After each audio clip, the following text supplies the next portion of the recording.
Gavin, Adam, this has been a long time in the making. I know for Recast Fishing and for just having you guys on the podcast. So, first of all, I want to say thanks for making the time to actually talk to me.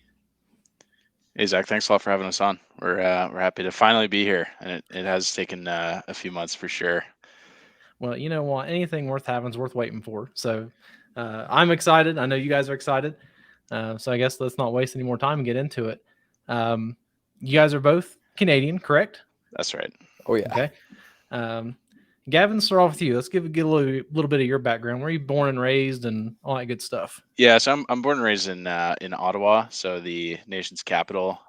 Most people are familiar with where Toronto is, but it's about 4.5 hours northeast of Toronto, just outside the city, sort of in the suburbs. So plenty in plenty good proximity to a lot of outdoor activities. But yeah, born and raised there my whole life, and just recently moved to Toronto about year and a half ago, and I've just sort of been back between Ottawa and Toronto since. Now, growing up, was your family really big into the outdoors? Yeah. Definitely went on a couple hikes, and we did quite a bit of car camping. But as I sort of got into my teens and early adulthood, took on more like the backpacking style camping myself. But yeah, there's no shortage of accessibility to that stuff here. So Yeah, Canada, like the wild parts of Canada are incredibly wild. It's an awesome place. yeah, absolutely. You got like Ontario is definitely got quite a bit going on, but it sort of spans the gamut, right? Like you've got the Rockies out west too, which are pretty incredible and offer a lot of outdoor activities as well. Adam, are you from Ottawa also?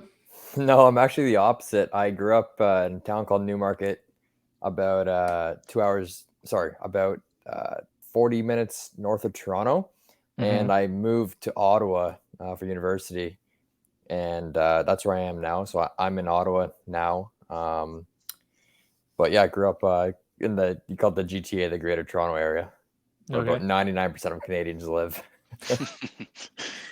That's funny. So, was your family outdoorsy or? I guess kinda. My dad and my grandfather had built a cottage or a cabin in an area called the Muskokas. So it's the Muskokas is now turned into what I like to call the Hamptons of Canada. Like it's just outrageous. It wasn't always like that, and I'm proud to say that our cottage is a real cottage and not one of these fabricated, estates that you see built now in the Muskokas. Yeah. So in that sense, my dad's not more of an outdoorsman. Like he doesn't really like to fish. He never hunted or anything like that, but definitely enjoys his time up north. Mostly building fires, building stuff and projects, and drinking beer. And smoking meat on that Traeger. Oh yeah, he's a big Traeger guy. There is nothing wrong with that. Absolutely not. It's interesting, Adam, because I've been doing a little bit of research. I read an article. There was a photographer that was talking about how his photography has actually ruined some of the natural areas he likes because people see his photos. Yep. And then they flock to those areas, and they're very disrespectful to the environment. They trample flowers, park in places they shouldn't. And it's an interesting concept how much we impact the areas that are around us and bastardize them. And social media is that's one of the downsides I'd say to it. Not just photography in general too. Like I've read about it. I'm not a birder myself, but I've seen like bird watching posts where people will post a picture of an owl, for example, somewhere in the area, and just get swarmed by people, trying to get that same shot, and maybe not respecting the wildlife properly. So it's no, I know exactly what you're talking about. Yeah, I see it all the time. I live about 45 minutes from Rocky Mountain National Park. Oh, and nice. If you want to get into the park, it is a nightmare just because it's so crowded and so popular. Well, the thing with COVID too, the staycations have just gone insane. So it's driven so much more traffic to these remote areas or remote-ish areas north of the cities. It's just wild. Yep. Very off topic for just a minute. This is a very interesting thing for me. You guys have mentioned Ottawa a few times. The whole trucker thing. Oh man, That's it's right. crazy. So I want. Okay, I am not political at all. Fair enough. This is just fascinating to me that this whole big movement has been foisted upon the people of Ottawa. I feel sorry for them because it sounds like it's not very good. Yeah, it sucks for living in Ottawa. It definitely makes it tough to maneuver around. Quite noisy, but yeah, it's just crazy, man. I'm as if you guys know about it. I know it's getting worldwide attention, but yeah, it's pretty. Out of all the nutty, crazy crap that's going on in society in the last 2 years, this is like the cherry on top, really. Yeah. And Gavin, you're in Toronto right now, right? Is that what you said? I'm in Ottawa right now, actually. Oh, okay. Yeah. So you're suffering from it too, then. Because I'm outside the downtown core. I'm safe, but certainly Safe from the there's been truckers. people crowding some of the overpasses, Uh-huh. which has been just insane. And then like cars parked on the side of the highway, and then yeah, I've got friends downtown that live like right in the downtown core, and just say it's like constant noise all night. But I think they're taking some steps to actually shut it down now, right? I don't know. I don't think so. I read an article that the Ottawa mayor was declaring a state of emergency. Yeah, I think that might have been. I don't know. We'll see. We'll see. It's interesting for sure. It's yeah, it's super political, I guess. Of all places, I mean, you think of Canadians as just such these nice, just super easygoing people, and then all of this is going on. It just so picture like where this movement really took place was Alberta, and it kind of started there, but spread all the way to the East Coast. I know as far west as like British Columbia, and picture Alberta being like our Texas. I knew you were going to say that. Yeah, it was coming. It's definitely more conservative leaning for sure. Yeah. Oh yeah, to say the least. I didn't think Canada had anything close to Texas or Florida. You're picking out like the extremes of American society. Oh yeah, Alberta. Yeah, they're a fun group over there. That's for sure. Oh, okay. All right. Back to the real life here. So, if you guys were from different parts of Canada, how did you guys get together, Gavin? Yeah, so Adam and I actually met at work together. We were both working at a medical device software startup company in downtown Ottawa, and we were both on the sales team there. And it was actually in quite a nice part of Ottawa, so we would end up going for walks at lunch and whatnot. And that's kind of how we started chatting about different potential business ideas and camping and fishing, and it's just some common interests there. Did you guys actually go out and fish for a long time, camp a lot before you decided you guys maybe have some sort of business chemistry where you can make something work? Actually, I think it was the opposite. I think we kind of decided that we wanted to give this a shot. Funny enough, so Gavin really was a late bloomer when it comes to fishing. I know he's quite the camper and outdoorsman in that sense, but I mean, watching this guy cast a bait caster, man. Like, dude, you're 28 years old. Come on. Yeah, it's true. I'm going to pump the brakes a second. First of all, it's an adult onset angler. We're going to make it sound really official. That's right. I'm 36 and I just bought my first bait caster. Oh, okay. I'm shit with it. So I know I sound like a dick. Gavin, hey, I'm right there with you, man. So that's interesting that you actually kind of helped him develop his love for fishing a little bit alongside with coming up with this crazy idea. And we should kind of preface this. Recast Fishing is what you guys have kind of brainstormed together. Now, was that like the first brainstorm thing, or did you guys go through a few other ideas first? So I guess take a step back. It always been, for me, fishing has been like my number one passion. Really lucky to kind of and privileged to grow up.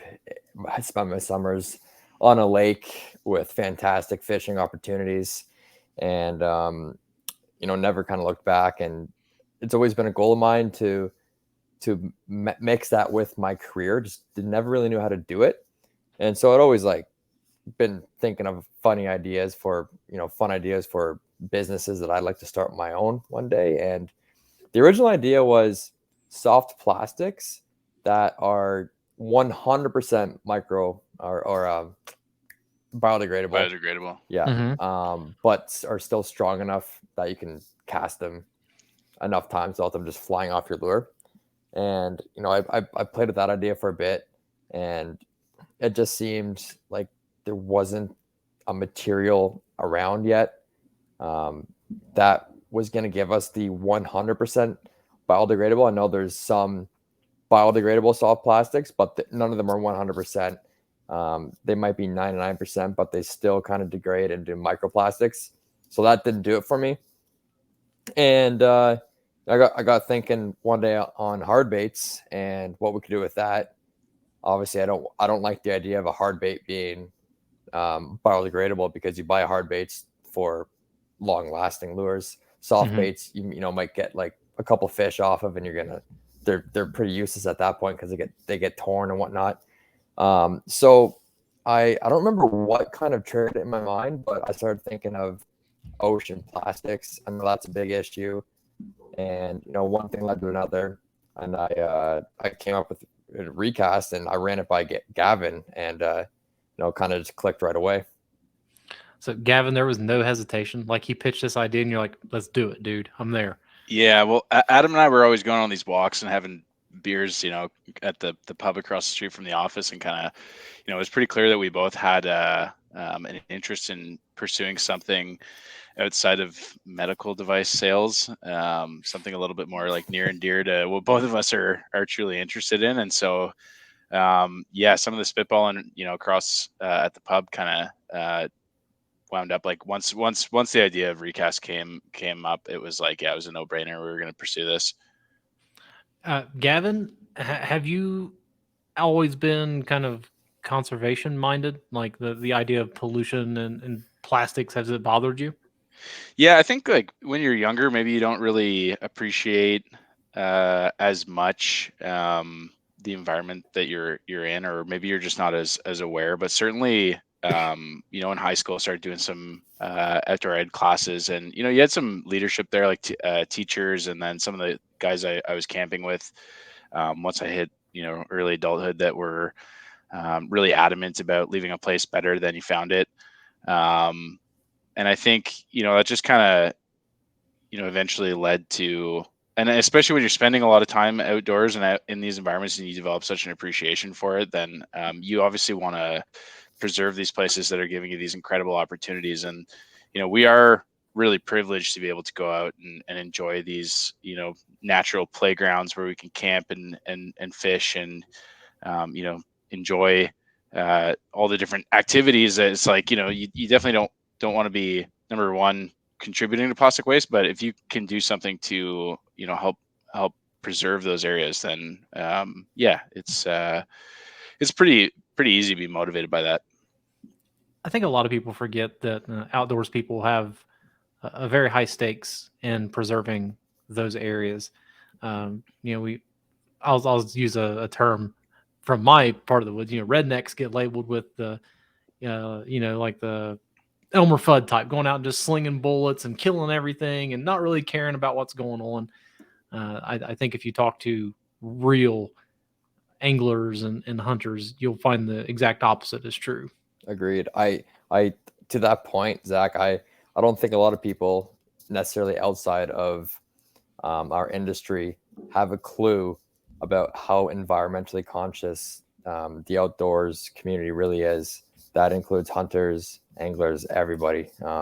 It's at the end of the day, it's our playground we're protecting. And I know from the outside looking in, that might not be what people think, but I've seen it firsthand. The care that real outdoorsmen and women have for cleaning and protecting the wilderness.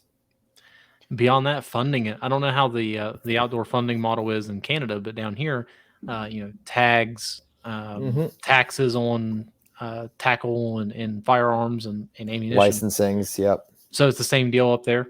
Yeah, I know from listening to some other podcasts that you guys have a special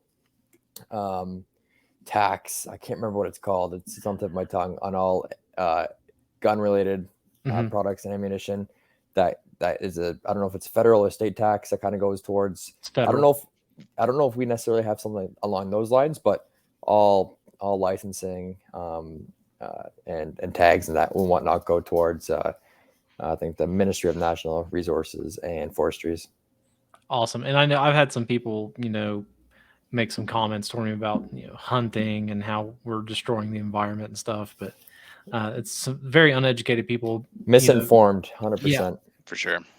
So, we look at things like with fishing, slot limits and actual, catch limits for the day. All of those things are geared toward making that environment healthier and more sustainable for future generations. Yep, 100%. And it's just as important as picking up plastics. So, agreed. When you guys, Adam, when you first started looking into the world of used plastics, did you come across any figures about how much plastic is actually thrown away every year? Yeah, I think actually Gavin might have those numbers. Yeah, I got a few stats on that for you, Zach. So I think right now, the best estimate is there's something like 5 trillion pieces of plastic in the ocean. In terms of actual volume, I think it's somewhere north of 150 million tons circulating. But the actual amount that goes into the ocean or is added every year is pretty remarkable.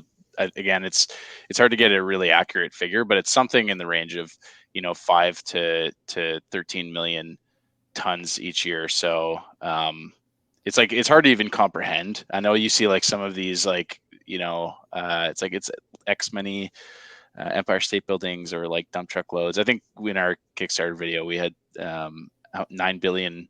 Is it? Walleye. It's either 9 billion or 9 trillion walleyes. Yeah, something every like year. that. But yeah, and that's new plastic. That's virgin plastic, right? Yeah. So it's compounding. Really? Yeah. And that figures like it's only getting worse right now, right? Like it's I think they're projecting it'll triple in the next 2 decades. So they're numbers that are hard to even comprehend and visualize, but yeah, it's definitely a growing problem for sure. Is there a main perpetrator, like water bottles? Is that the big one, or is it just like a variety of things? Yeah, I think like you definitely have a lot of attention given to single-use plastics, but I think large commercial operations as well are going to be contributing to a lot of the waste that you see. But certainly, like the as far as an impact that you can make individually, it's being mindful of your own consumption, your own behavior, and just being aware, and also trying to raise awareness to others, right? Like sort of that cliche of be the change you want to see in the world, right? Like if you start being mindful about your own use of single plastics or reducing those where you can, then if everyone did that, it would go a long way. It's interesting because it's sort of a cultural thing too. So I'm from the Appalachians, Southern Ohio, and we don't really put a big emphasis on recycling there. Shame on us. We just don't do it. We either burn our stuff that we can't use or it goes in the garbage, right? Well, when we moved to Colorado a couple years ago, their standard waste package is you get a recycling bin with your regular garbage can, and they pick up the recycling weekly. And me and my wife were really confused at first. We're like, well, why'd they give us a recycling bin? Just give it to us. Well, it's because they're taking those extra steps and they care about trying to mitigate all that wasteful plastic and cardboard use. That's interesting. Do you have one bin, or do you have a papers and cardboards and a plastics and kind of glass?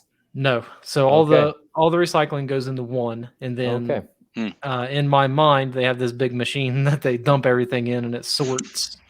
I don't know how it works, but so I know that there are certain things we can't put in there. We can't do styrofoam. Yep. But other than that, glass, cardboard, and paper go in the same thing. We have the two up here. We've got the black box, which is for cardboard, and then we have blue bins, which is for plastics and cans and whatnot. So you guys are taking it a step farther than Colorado. We also have a green bin, so any food waste, organic waste that this is the newer one. I know when we were younger, we didn't have the green bin, but the green bin now is for any kind of like compost waste, food waste, that kind of thing, and that comes weekly as well. Yeah, like generally speaking, Canada is pretty progressive in its policies as well. I think the Liberal government's actually taking some steps right now to ban the use of certain types of single-use plastics. So I mean, there's definitely like some good movements politically as well. And again, like another way that people can contribute, right, is just to support those sorts of policies. Adam, you mentioned something earlier that I wrote down just because I didn't want to forget it. Microplastics. Gavin, do you have any research on microplastics? Because I've heard that term once or twice before, and it sounds like it's a really big issue too. Yeah. Yeah. So basically, our understanding of microplastics is that once these plastics eventually do break down into smaller fragments, then they're just absorbed and get into absolutely everything. Right. So that's why it's such a concern, because they get to such a small particle size that they can actually show up in, food, in the actual fish that you're eating, which we have some stats on that too. Yeah, here it is. I got it. It's 1 in 3 fish caught for human consumption actually will contain some form of microplastics in its flesh. Like in the part you eat. Yeah, like it gets absorbed into the animal just through breathing and filtering water through its gills. Yeah, and they'll find it on like fruits and vegetables in your grocery store. I Even think beer. It's in beer. It's in Yeah, beer, so yeah. It's What? Yep, it's everywhere. Actually, microplastics. I know a big portion of that is even when you run your laundry machine, like your rinse cycle Right. and whatnot. Microplastics come out of your clothing and will seep into the water systems. Like it's just everywhere. It's wild stuff. That sounds like an uncontrollable problem to me. It's definitely out of control. Yeah. That is bizarre. It's an issue that you don't hear a lot about, but it's real.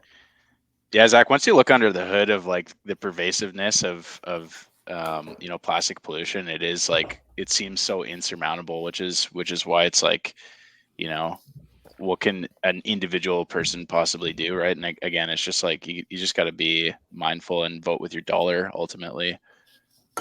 Yeah, well, as far as the microplastics go, I could see why it's not really talked about a whole lot, because the sensationalized image of like a sea turtle with a can, like a plastic can thing. It's shocking, right? Yeah, you see that. You don't Yeah. see the plastic that you're eating because you bought a piece of halibut at the grocery store. Mm-hmm. So I could see that. And as far as voting with your dollar, yeah, it's important to find people that will stand up for the environment and make sure that you're not just dumping everything into the oceans. Agreed. So all this plastic getting thrown into the environment, when have people always been worried about it?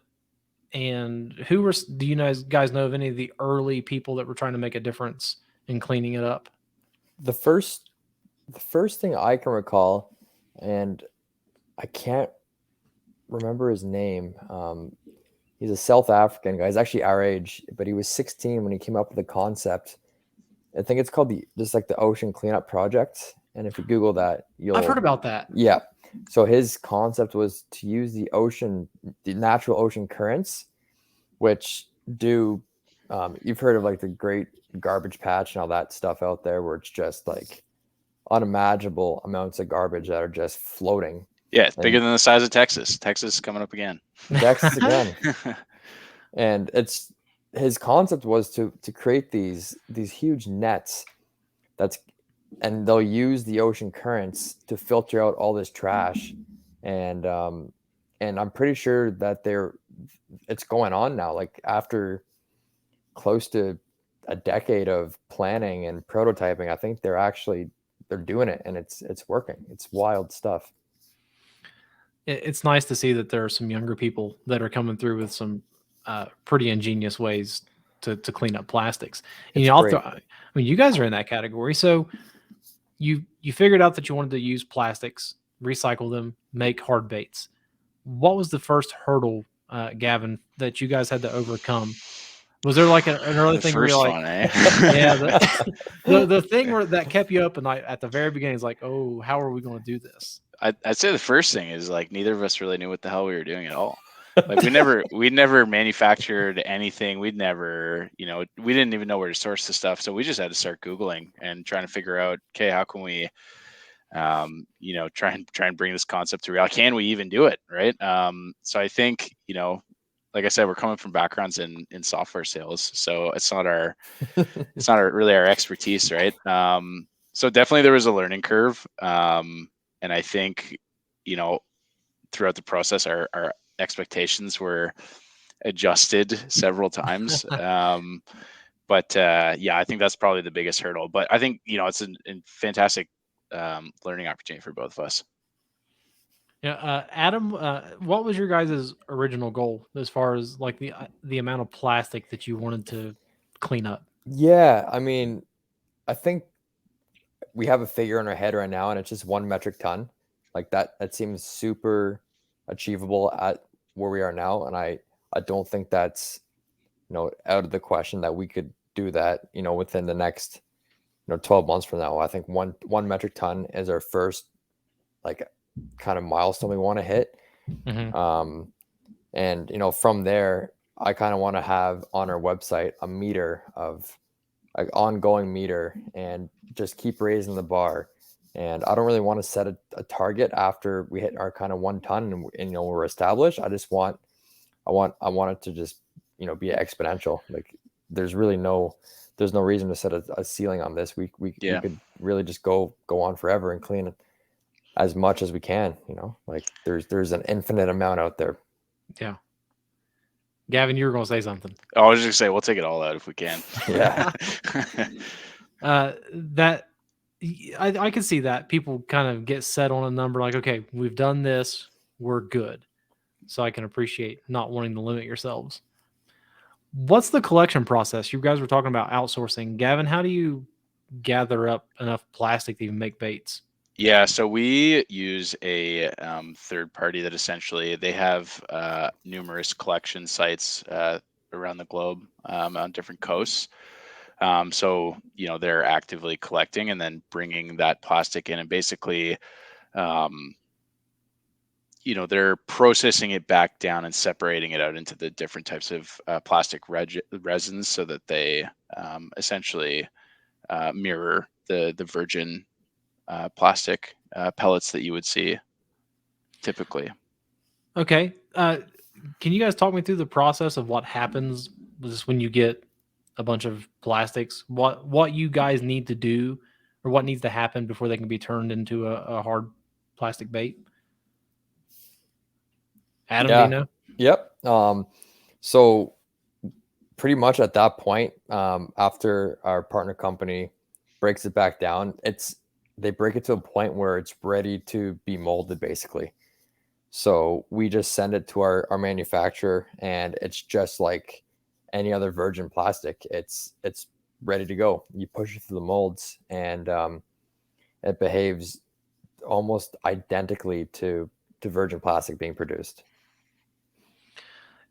When you say it like that, it sounds like it's an easy process. Yeah, don't be deceived. Yeah. The actual process is called plastic injection molding. So you're pressurizing the plastic pellets at extremely you're using extremely high pressure to push it into a mold, and then essentially you've got yourself your lure from that. Are there other companies that are doing similar things, not just outdoors related, but any major manufacturers of any? Are they all doing recycled plastics? You like, as far as fishing, not that we're aware of. There's a ton of other products that are made from recycled ocean plastic. You've got companies like Patagonia that's using recycled material to make recycled plastic material to make some sort of apparel. You've got like Adidas, I think, is making a shoe. Yep. And if you Google it, like you can find a lot of recycled plastic companies, like smaller companies doing things like sunglasses or like tote bags. Or I even saw one that there's like, since they legalized cannabis in Canada, there's been a lot of feedback that there's like a ton of plastic waste in the actual packaging, right? Because they're coming in like these individual little containers. So I saw one company that's actually repurposing ocean plastic for those containers. So there's tons. Yeah, Really? there's yeah. That's awesome. Nothing wrong with that. Absolutely not. I'd say they'll be hitting that up in Colorado. if I they was haven't gonna already. say, yeah. It's probably already there. Yeah, it's probably Yeah, already there. that was my next point. So, Adam, whenever you guys sat down and said, okay, we can get enough plastic, we can get it manufactured, what baits are we going to do? So what was the discussion around selecting your baits? Yeah, this was definitely a real thinker for me. I wanted to do them all. Like, I wanted top water, crankbaits, everything. The issue was startup costs. So I had to really think about it. I didn't want to just do one. Two is better than one. So that's what we have right now. We just have a lipless and a square bill. But really what it came down to was kind of versatility of lures. As someone who fishes all year round, I consider myself a multi-species angler. A lipless crank is pretty much as versatile as they come. Fish it shallow, fish over weeds. You can vertically jig it. Hell, you can fish a lipless crank ice fishing. So it can pretty well catch any species. So that was a no-brainer for me. And then with the square bill, really, bass fishing is probably largemouth bass and smallmouth bass here in Canada and the States as well. Probably the most targeted species in the freshwater. I'll say it with a grain of salt, but I believe that is true. And a square bill is going to be in any bass angler's arsenal. So I thought that was a pretty good place to start as well. I was going to mention I'm super jealous of your guys' smallmouth fishery. They're probably my favorite fish to catch, really. They're unbelievable. Yeah, and you guys have footballs up there. I mean, they are freaking huge. Come down to Lake Simcoe, just around the corner from Gavin. Actually, it's crazy, man. They get like a couple 8-pounders every year get pulled out of there. Stop it! That's too much. I don't think I've ever caught an 8-pound bass in my life. Period. Me and you both, brother. Oh shoot! I was going to ask something else. Gavin, did you have any input on this? Since you're an adult onset angler and really didn't know what you were doing anyway. I love that. Yeah, I think novice is the term that Adam was looking for. House league. Yeah, I was. I was just like, whatever the most common used lure is obviously what we should go after first. I think the idea is of course to expand into a full, catalog of lures. But as far as a first set goes, and in terms of being able to just test the market, yeah, we should just go for whatever lure is the most popular and most versatile. And to that point, we also want to get to we're offering different sizes for each style of lure. A wider variety of colors as well. All that stuff. So you got the materials, you got the lures, then you guys did your Kickstarter. And that's kind of where I contacted you guys right before the Kickstarter. Yeah, that's right. That's right. Yeah. And I actually contributed to the Kickstarter, so I feel pretty. We appreciate it. I feel proud for getting it off the ground. That's awesome. Were you surprised at the support? Because when I saw your guys' Kickstarter, I thought, oh, that's a lofty goal, but you guys met it pretty quick. Well, I think we put a lot of effort into trying to build a bit of hype around the pre-launch, and honestly, like the response initially before we'd even launched the Kickstarter was pretty incredible. I think that neither of us really expected it to be quite as it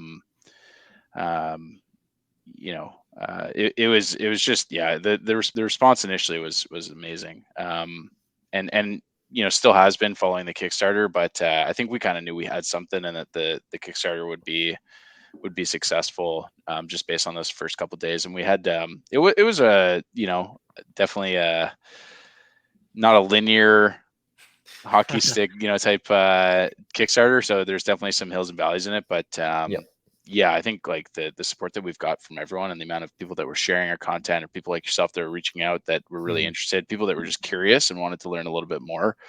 And then of course everybody who backed the Kickstarter, it was incredible, and we're extremely grateful.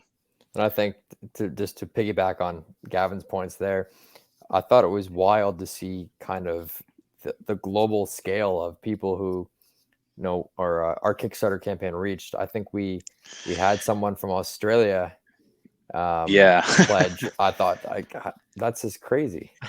Yeah, we had like people from Germany, Australia, I think Belgium, the UK. Yeah, we definitely didn't expect it to have such a global reach, but it was really cool to see those backers come through. The internet's a wild place. I was trending number 4 in Estonia for Sports and Outdoor Podcast. Yeah, I remember you mentioning that. Yeah, Estonia. Yeah, so I was like, where the hell's Estonia? I don't even know where that place is. And yeah, I mean, it for a genuinely fresh concept, because what you guys were proposing or and what you're doing is very unique. It's an interesting thing. I didn't mean to make you guys speechless. I mean, it was just a compliment. No, thanks, Zach. We appreciate that. I think that's the thing with any project like this, right? And any Kickstarter or anything where you're trying to build a brand, like you have to be presenting something that is truly unique. And in our case, like when we were first looking this up, like we couldn't believe that people hadn't done it before, right? So that's what I think when we were first talking about starting this thing and made it a no-brainer is like if we were we were this shocked that nobody had done it. And like, I know Adam like had this experience too, when we were telling people, close to us or family and friends about it, like oftentimes people would be like, nobody's doing that yet. And it's like, believe it or not, no. Like it seems obvious, but it is now. Yeah. And, I mean, after the Kickstarter, I'm sure you guys had just a flurry of things you needed to do. Yes. And it kind of set the podcast back. And I was more than happy to wait because I wanted to see everything you've rolled out and what you're working on. The website has came together very nicely. Hey, thanks, man. Appreciate that, Zach. Adam, did you guys outsource that, or is that something you guys worked on? That was a lot of Gavin, actually. Yeah, I got into the weeds of Shopify, but it's pretty fun. Nice to change it up from the day job. Yeah. So designing the website, what did you want people to notice about what you're doing? Did you have a concept in mind?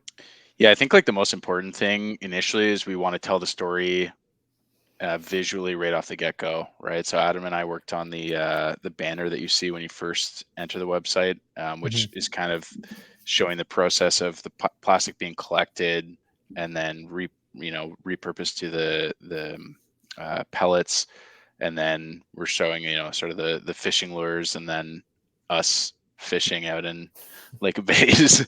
But really, we wanted to tell the story of like, here's the story of the company just visually. And here's the story of like the product from, a plastic water bottle that you find on the beach to something that you're casting.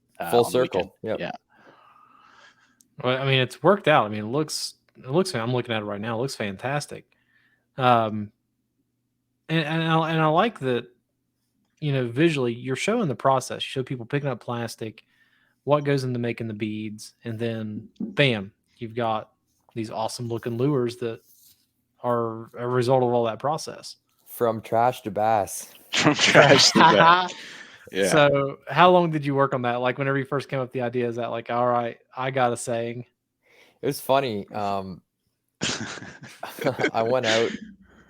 When was that? Maybe in like July, and this was the first time we had our prototypes on hand, and I had about, I think it was like 4 or 5 lipless crankbaits. We had 6, but Gavin lost 2 of them. Tisk.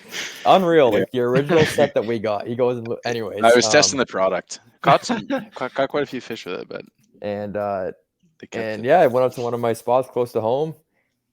Caught a nice, probably like a 4.5 pound smallie, and we posted on Instagram and just trashed a bass is what came to mind, and We It's gotta not the make official slogan.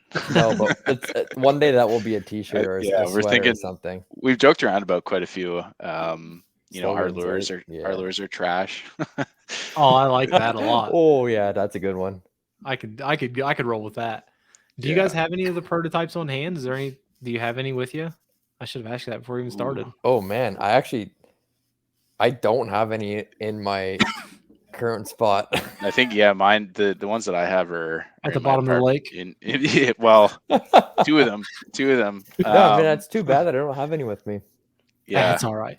Adam's in the process of moving, and I'm in a mid move. Yeah. Now, so other than lures, you guys are doing apparel too, right? Just like Yeah. t-shirts and stuff. Yep.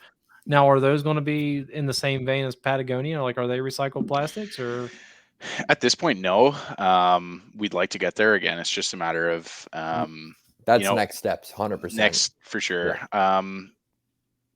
Recycled plastic's not cheap, so we got to kind of walk before we run, and so we just want to try and build a bit of a brand and get the product out there and get some support. And then once we get to a point where we can do that, we absolutely would love to make all of our apparel from recycled materials. I think that'd be awesome. Have you, Adam? Have you guys gained any specific support from some unlikely places? I don't know if like the government would be interested in what you're doing, or. It's funny. That's been that point's been brought up to us quite a bit. Mm-hmm. From early concept to while the Kickstarter was going on, and we had looked into government grants and things of that line, and I think we at the end of the day we just decided that we're going to try to bootstrap this, and so far it's worked out well. But I wouldn't be surprised if there is something that down the line that we can look into where maybe there is a business loan available to us because of our angle that we're taking. So it's we're open to that for sure. Gavin, do you have any long-term goals in mind with Recast? Is there something like a pipeline dream that, like, if you had everything you needed? Yeah, I mean, like if we could, I think as far as using it as a platform to gain some traction with other initiatives would be awesome. And by that, what I mean is like we would love to start organizing our own shoreline cleanups. Part of the proceeds right now are going to go to organizations that already do that sort of thing, but organizing our own, I think, would be pretty cool. In addition to having like a full product line, like if we could build this thing into a proper brand that has like full apparel and like sort of peripheral fishing gear as well would be awesome. But really like what I see as the long-term vision and what I think would be really cool is actually turning Recast into an organization that is actively going out and cleaning up plastics. Super cool if we could actually collect the plastic ourselves and then turn it into a lure. But yeah, I think using it as like a vehicle to start organizing our own cleanups would be awesome. I don't know if you guys have ever heard of it. There's an organization that started around Mississippi, around the Mississippi River somewhere. It's called Living Lands and Waters.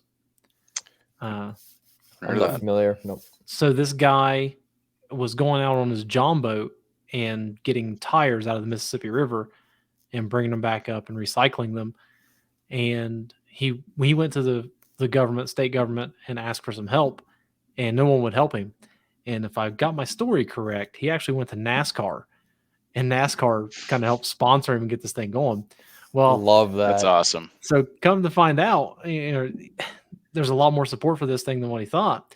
He ends up going out and buying his own river barges, his own fleet of small boats, and they spend 9 months out of the year traveling the Mississippi, Ohio River corridor area, and they clean up ungodly amounts of tires, refrigerators, plastics. Like, it's all volunteer work. Unbelievable. That's awesome.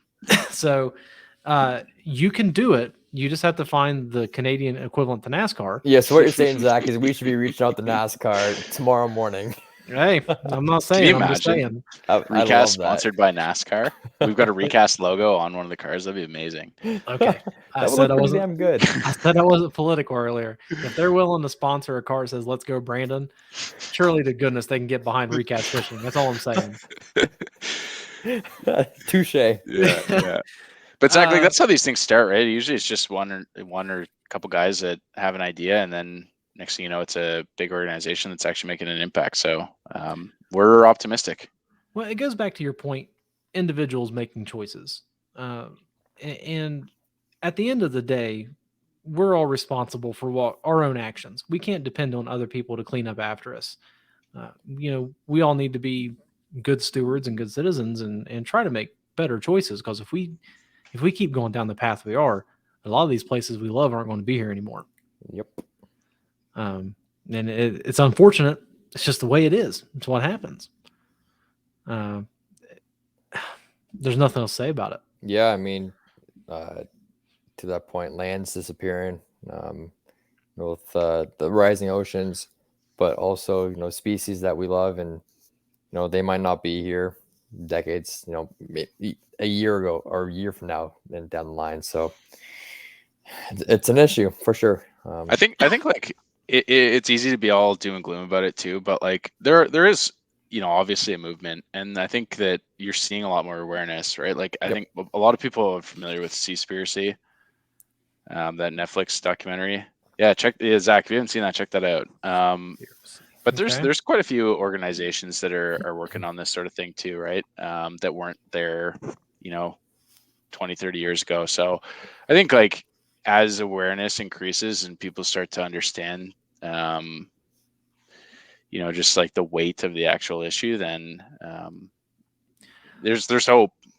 I think there's a shift in thinking. So, in the Yep. 2000s, you had Al Gore, his type of environmentalism, where he was like the fiery, like the earth is going to end if we don't do something right now. And it seems like with the advent of social media, you've got these little groups of people that are trying to cloak conservation in like this really cool jacket. So I think we mentioned it when I talked to you guys earlier in the year, the Gambler 500. Yeah, that's right. We talked yeah. about that. Yeah. So you got a group of guys that buy junk cars and they make them look ridiculous, drive them through the forest, but their main goal is to pick up garbage. And you wouldn't see that out of the Al Gore conservationist. That's just like this little group of people that are finding something that needs done and figuring out how to get as many people on board as possible. When we spoke, Zach, did I tell you that I was touring Oregon with my girlfriend? We did like a big camping trip in 2019 or 2018, all before this COVID crap happened. And there was Gambler 500 cars everywhere. There were some of the weirdest things we'd ever seen. There was like the Silence of the Lamb freaking van with a mummy on top, and like they were blaring the Silence of the Lamb's music. We didn't know what the heck we were seeing. It was but they were everywhere. Like we did pretty much a full tour of Oregon, down the coast, inland, into the desert, and back to Portland, and they were freaking everywhere, man. What's neat about that is that group it's this eclectic group of people. So it covers the full spectrum of civilization. People from all walks of life are banding together around this one cause. And whether they know it or not, it's conservation. Yep. And like you said, Gavin, I think everybody wants to leave the place a little bit cleaner than they left it. It's just educating people on how to do that. Yeah, exactly. And I think like what you're saying, Zach, like obviously like branding it as something cool is like it's an admirable quality to be trying to actually do this, right? So yeah, I think it's things are heading in the right direction in general, at least from a consumer standpoint and from just general like public awareness. Yeah, I'm definitely not doom and gloom about it. I mean, humans have this weird ability to adapt and overcome. We see a problem and we try to figure it out. It's kind of in our nature, right? Yep. Right. I I've got to get some kids to bed. Before I get off here, if you guys, Gavin, if you want to plug the website, social media, where people can find you. Yeah, for sure. So it's recast-fishing.com is the website. The Instagram is at recast_fishing. And then Adam's got a pretty cool YouTube channel you guys should check out too, where if you want to see some actual fishing out in the the Canadian outback, then he's got some pretty cool videos on that. Yeah, if you want to look my YouTube up, it's just Adam Stew, ADAMSTEW. I think I'll probably pop up there somewhere. Are you actually using your fishing lures in any of them? I haven't yet. I haven't really introduced the concept yet, but once we have product on hand,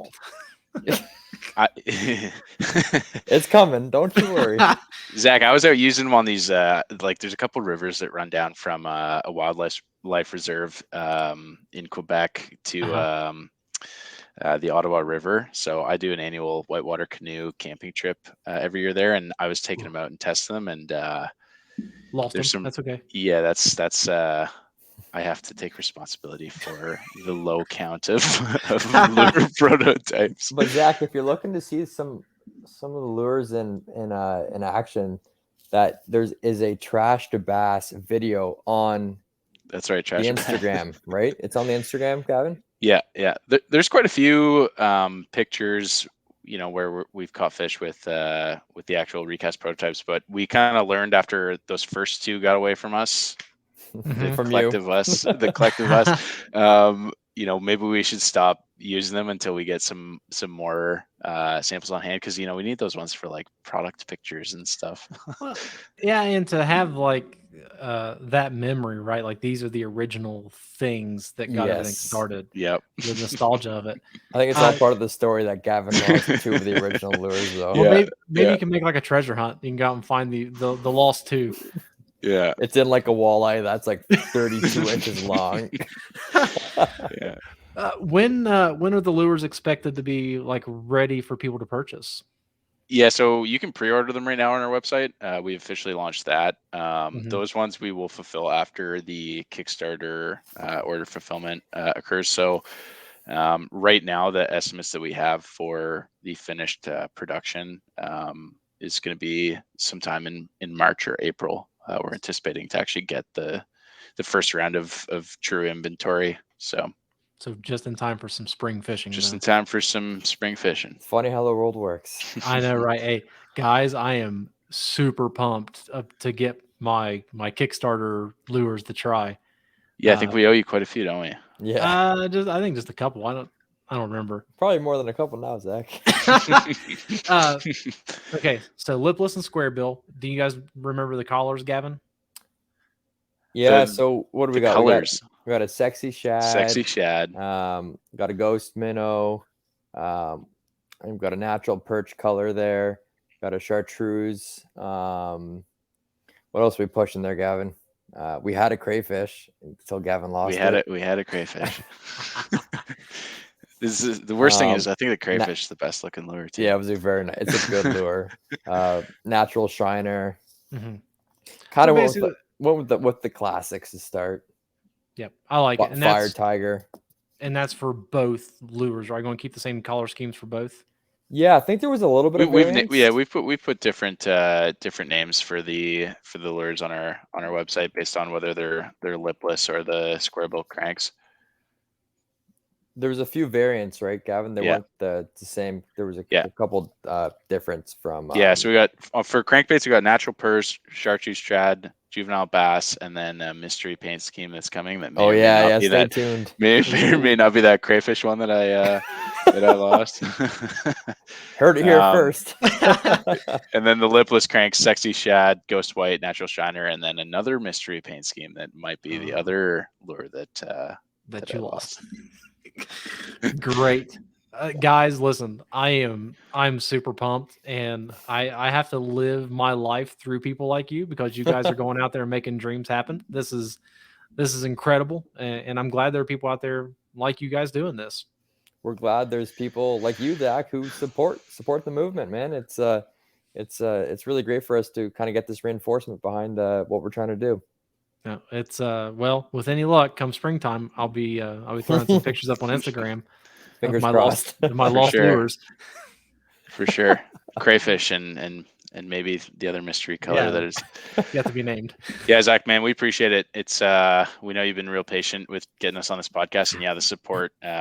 We're super grateful, and we love your podcast. I think you're doing awesome stuff, and we can't you're putting them out pretty frequently now, so it's impressive stuff.